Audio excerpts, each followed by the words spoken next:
Hello everybody, this is Kaz, 英語の動画。Today I will try shadowing using the medicine related information here on YouTube. Let's try that, okay, right now. Okay. Let's...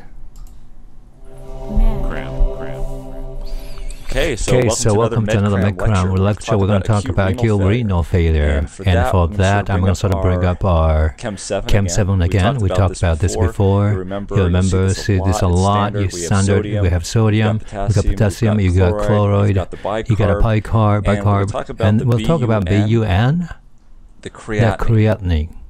Okay, so that's the third column. BUN should be referred to as BUN. Never call it BUN. It stands for blood, urea, nitrogen. Okay. Blood, urea, nitrogen, and C are simply creatinine. Okay. So blood, urea, nitrogen, and creatinine. So these things have to do with acute renal failure. Let's get into a little bit about what they are and where they came from. And as you know, when we're talking about energy, you remember something from chemistry class called Krebs cycle. Okay, and it goes around and around. And you remember what went into it first? There's this thing called the acetyl-CoA. Okay, and it was basically two carbons went into acetyl-CoA, and what came out of Krebs cycle, ATP. You have these reducing agents, NADH and FDH2. They went into electron transport chain, and you got ATP. ATP. Okay, basically you need to have two carbon units to get into this Krebs cycle. Well, let's talk about what are the three different types of energy sources in the body. There's three types. We know that there's carbs. Okay, so carbs are usually 6 carbon chains, and 6 carbon chains get broken down to 2 times 3 carbon chains, and then remember one of the carbons came out of CO2 during cyclolysis, and you got 2 carbon chains, and boom, you're ready to enter Krebs cycle. The other one is fats or lipids. Okay, you remember that you had to carbons, and you had a bunch of these carbons that went off, and 16 carbons, and then pro-material called A. And remember beta oxidation that chops these things up into, guess what? 2 carbon units. You're able to enter into Krebs cycle. Well, the last energy group is, you guessed it, proteins. Proteins, as you recall, is a collection or a string of amino acids which helps the backbone of NCC. Then you have another NCC. Well, you have proteases which are chopping up these proteins. They are chopping them up into these NCC units, these amino acids. How do you get these NCCs to CCs? You get basically chop off this N group, and then you boom, you get CCs going in, and you can make ATP. The problem is that there's these N's that are left behind. What are these N's? These N's are something called ammonia or NH3. Okay, so you got to get rid of these NH3 groups. And these NH8 groups, ammonia as it's known as, ammonia is toxic to the body. It's toxic to the brain. If you have too much of it, it can cause hepatic encephalopathy. So the body's got to do something about it. The body has to do something about it somehow to get rid of it. That's what we talk about as BUN. Okay, so clear the screen here. We've got NH3, which is ammonia, and NH3 goes to the liver. Okay, here's my picture of my river. It goes into the river, and what comes out is something that looks like this. C-double-bond-O with NH3 on NH2 on one side, and NH2 on the other. This is urea. Okay. urea. It goes into the blood. It goes into the blood, and then you get blood, urea, nitrogen. So the nitrogen is now compounded. This is not as toxic. So this is really nice to have because you can through the kidney. So again, ammonia goes to the liver. liver. and then gets made into urea, so something called urea cycle, which we don't get into, but and this you get BUN, blood urea nitrogen, goes to the kidney. Okay, a little picture of the kidney, a little picture of a kidney, and then it goes out. And that's how you get rid of BUN. So we know how that happens. Let's talk a little bit about BUN. Remember, our first point of this is how it's made in the river. It's made in the river, and there are a couple of things that have absolutely nothing to do with kidneys that could increase the amount of BUN that you measure in the blood. First of all, let's talk about burns. So burns is a catabolic state. What do you think could happen when you have a burn? You to have more proteins breakdown. As you already know, more proteins breakdown is going to give you more ammonia. All right, what about steroids? Again, steroids induces a catabolic state. Catabolic state is going to give you more breakdown of proteins. That's going to give you ammonia. Livers could make more urea. What about certain antibiotics, tetracycline? Here is tetracycline. Burns can do it. And steroids. Catabolic state. Okay, all of these things can do it. Let's think about something else. Let's say you've got liver problems. Let's say you have a liver problem. Now, liver problem is or liver failure or cirrhosis. You can get esophageal varices. Esophageal varices is a basic situation where blood is trying to get back to the liver. The liver is dysfunctional because of that. Blood has to find an alternative route back to the heart. One of the ways is to go through this. This is normally built only to take so much blood become engorged. And so these veins can burst, and high mortality rate associated with this. So you've got bleeding. What is bleeding? Bleeding into the digestive tract. Well, when that happens, you've got these red blood cells. Red blood cells are full of globin. Globin is a protein. You digest all this protein. Guess what you're going to get? You're going to get ammonia. Well, you already have liver failure, so you're not going to make this urea. So what's going to skyrocket? Your ammonia level is going to skyrocket. So this is how a patient esophageal bleeding, they get hepatic encephalopathy. And in fact, that's how you can tell they're having hepatic encephalopathy. How you can tell they're having let's say that they have a GI bleeding. Let's say they have a GI bleeding. That's not due to a liver failure. If the liver is working just fine, you won't see a buildup of ammonia. But in fact, the liver will take that ammonia, and you can guess what you can increase in BUN. You can have an increase in BUN if you have a GI bleeding and your liver is working. What are some things that could cause your BUN to be decreased? All these things cause your BUN to go up. Okay, so what are some things that could cause your BUN to go down? Well, the obvious thing is your liver is not working. If your liver is not working, then you're not going to make BUN. And so liver failure. I see this all the time. Patients come in with a liver failure, and I look on the CAM7.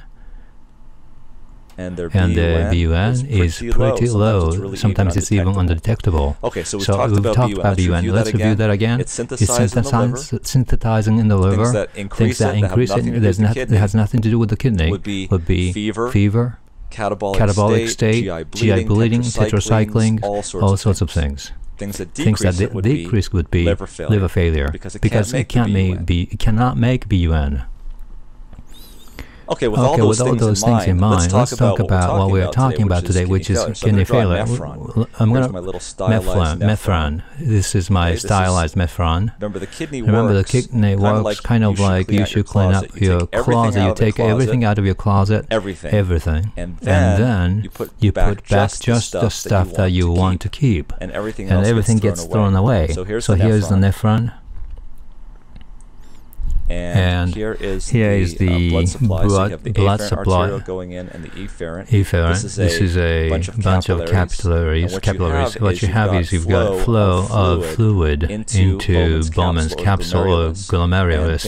Things go down, and basically everything that you want to keep gets reabsorbed into what is left gets dumped out into the toilet.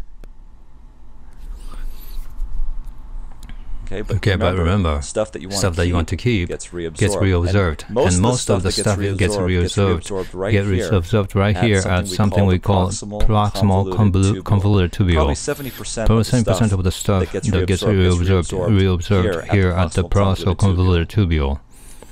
So how much? So about 70% of stuff here in the proximal convoluted reabsorbed. So you really have two things that you got to be aware of that affect the serum concentration of things in the things here are reabsorbed back into the serum. And those two things are VGFR, DGFR, glomerular filtration rate. So in other words, how much was the rate at which the stuff is filtered into Bowman's capsule? If you've got acute renal failure, this is going to be reduced. You have an acute renal failure. For instance, if less BUN is being filtered into Bowman's capsule, you could have an increase in your BUN outside. That goes just anything that's being filtered. The less filtration rate, the greater the accumulation is going to be in your serum, because it's not just being filtered. But there's an extra added thing here with BUN, and that is that once it gets filtered, if this GFR or this glomerular filtration rate is low, if it goes more slowly. And if it goes along here more slowly, it's more likely to be reabsorbed because BUN is specifically reabsorbed here at the proximal confidence tubule. And there are in fact two reasons why BUN would go up in a low GFR situation. Number one is because it's not being filtered at the same rate, and the stuff that is being filtered is more likely to be reabsorbed. That's going to become very important later on. Now this is a conscious distinction to something creatinine. We'll talk about creatinine. Creatinine basically comes from muscle, but specific creatinine is also filtered here at Bowman's capsule, but it is not reabsorbed. It just keeps going through and right on out. In fact, there are areas here where creatinine is actually actively secreted. Okay. So what does that mean? That means that if there's a low glomerular filtration rate, that is the reason why creatinine is go up. But it's not that other reason to go up because it's not being actively reabsorbed. In fact, it's being secreted. And so creatinine only goes up for one reason in a low GSO state. That's the major difference between creatinine and the BUN. Let's talk a little bit about creatinine. What is creatinine? Okay. Creatinine again Chem7. This is the area down here. And where does it come from? It comes from It comes from muscles. So muscle breakdown is going to give you creatinine. It's just a natural byproduct. So more muscle you have, the higher the creatinine will be normally. But the less muscle you have, the less your creatinine will be. Typically, you need to see a reduction in your GFR by at least 50% before you see an increase in your creatinine. So what are some non-renal things that could increase creatinine? That has nothing to do with GFR. As we talked about, remember, there are areas here in the nephron, specifically where creatinine is secreted. If you could take a inhibitor of that and block it, you would block secretion. That would increase your serum concentration in your creatinine. There are a couple of drugs that do that. Cimetidine. One of them is called cimetidine. Tagamet, it's an H2 blocker. And the other one is an antibiotic called trimethoxam. I didn't get that. Okay, so you'll see the increase in creatinine for that. What about decreasing creatinine? What could cause a decrease in creatinine? We talked about profound muscle wasting, so low muscles. So if you don't have any muscles, that cause your creatinine to go down, and that would be a reason for your creatinine to be low. Okay, so to review, remember BUN is synthesized in the river. It is both reabsorbed. It is filtered and reabsorbed, and creatinine is filtered and secreted. It is not reabsorbed. So if there is a slowdown in filtration, BUN is going to be increased because of lack of filtration, and also because reabsorption. Creatinine is only going to be increased because of a lack of filtration. Therefore, you could see a larger BUN increase that you would low flow state. All right. That does it for part 1. That does it for part 1. Join me for part 2. まあ、ちょっとついていけない時がありますけどもね、たくさん情報が来て、ちょっと遅れたらね、なんていうんですかね。まあ、こんな感じです。That's all, I guess, for now. And, yeah. ここまでです。